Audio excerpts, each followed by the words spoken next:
Alors maintenant que j'arrive à afficher les photos de ceux qui ont créé le commentaire, il va me manquer maintenant, on le voit là, il va me manquer le nom et le prénom. Donc c'est ce que l'on va voir dans cette vidéo. Comme ça j'aurai tout, il me restera plus qu'après à changer le format de date. Donc c'est la date de création du commentaire. Et après il faudra faire la mise en page. Donc on avait vu que dans mon post, j'affiche déjà le prénom, le nom. Donc je vais essayer de reprendre mon composant là que j'ai fait là pour le mettre là-dedans. Donc le composant c'est feed identifier creator, c'est celui-là. Donc là je fais CTRL-C, CTRL-V, glisser, déposer dans comment.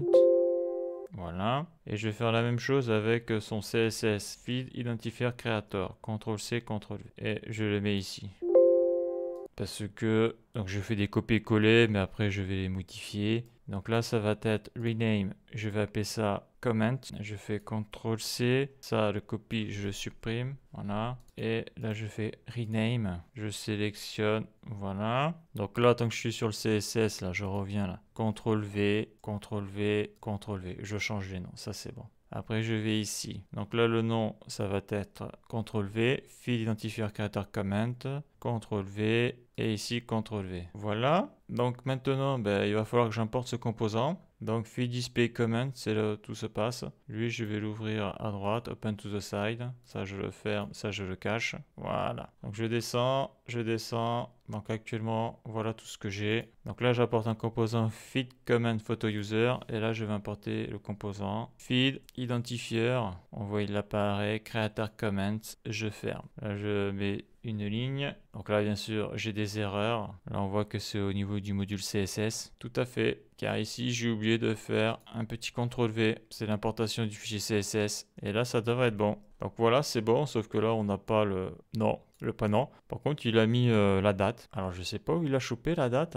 Post date, parce que je passe pas en props. C'est bizarre, ça. Attends, si je désactive ça. Attends, oui, ça, c'est trop étrange. On voit que c'est plus présent. Ouais, mais là, s'il prend... je sais pas d'où il prend cette information-là, mais c'est une information qui est bidon parce qu'on le voit ici, là. Dans les props, je passe pas la date. Donc, je sais pas ce qu'il attrape. Peut-être la date du PC. Donc déjà, ça dégage. Ça, je le vire. Ça, je le désactive. Et oui, parce que le nom, le prénom, il va falloir que ça provienne d'une requête vers le serveur, mais surtout il va falloir que je récupère l'user ID de chaque poste. Donc ça va être mappé. Donc là, ici, là, quoi qu'il arrive, il va falloir que je transmette l'user ID de commentaire, mais il va falloir aussi que je transmette le token et l'user ID de token pour pouvoir faire la requête vers le serveur. En gros, ça va être comme ici, là. Je fais CTRL-C, CTRL-V, car je vais avoir besoin de ces informations-là pour faire la requête vers le serveur. Et donc, ce composant va être mappé. Donc, ça, c'est la base du composant. Et après, donc, à chaque user ID qui passera là-dedans, ça fera des requêtes. Donc, c'est vrai que j'aurais pu faire un composant avec la photo, le nom, le prénom tout entier, là.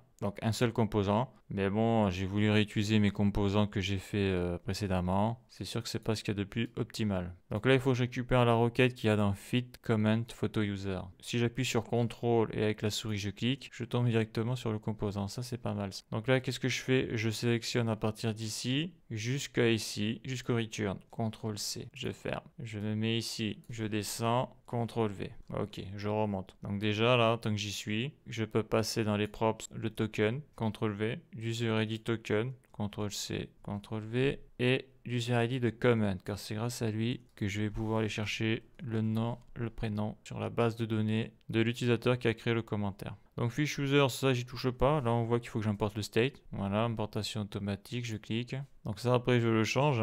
CTRL-C, je suis dans feed identifier creator comment.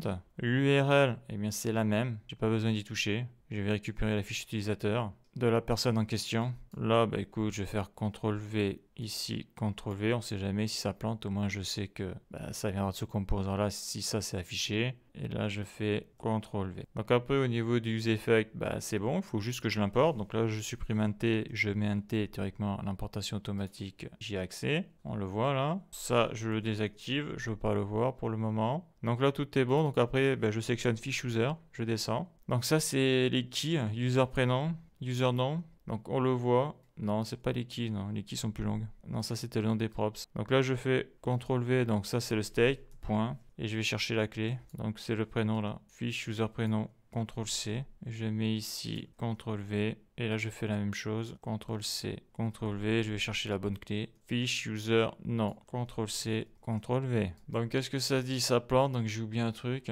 Cannot read property of nil. Tout à fait. Le grand classique.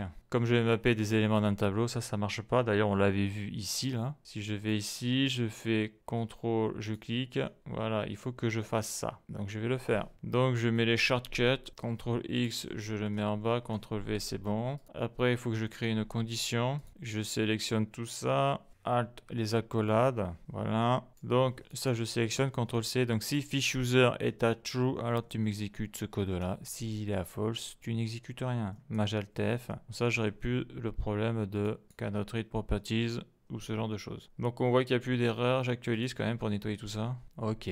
Donc là, qu'est-ce que l'on voit? Eh bien, on voit pas le nom ni le prénom. Donc, il doit y avoir encore une boulette.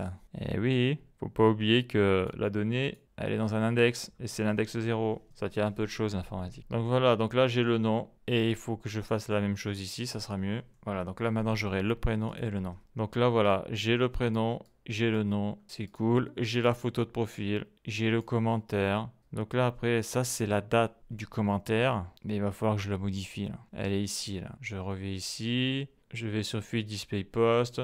Ouais, ça c'est récupéré dans la création du commentaire. Donc là, on voit que dans mon Feed Display Comment, j'ai déjà 2 composants. Donc ce que je vais faire, c'est dans la vidéo suivante, transformer tout ça là, en un nouveau composant avant de faire la mise en page. C'est-à-dire que je vais faire ce que j'ai fait dans Feed Display, parce que c'est vachement plus esthétique, je trouve, comme ça. Là, on le voit là, tout ça là, ce n'est que des composants. Feed identifier créateur, feed photo user, feed post, feed image post, feed post vidéo, feed button, oui, parce qu'après, au niveau de mes commentaires, il va falloir que je rajoute feed button. Feed button, car bien sûr, le commentaire peut être supprimé et modifié, en tout cas pour le texte. Voilà. Donc là, bon, une étape importante a été franchie. J'ai réussi à récupérer toutes les données. Donc j'ai dû faire ça en plusieurs fois parce qu'en voulant le faire d'un coup, ça m'a été impossible de faire ça. Donc des fois, il vaut mieux aller étape par étape de manière progressive pour atteindre l'objectif. Car quand tu veux aller vite, en réalité, ça mène à rien. Donc voilà pour ça, la suite dans le prochain épisode.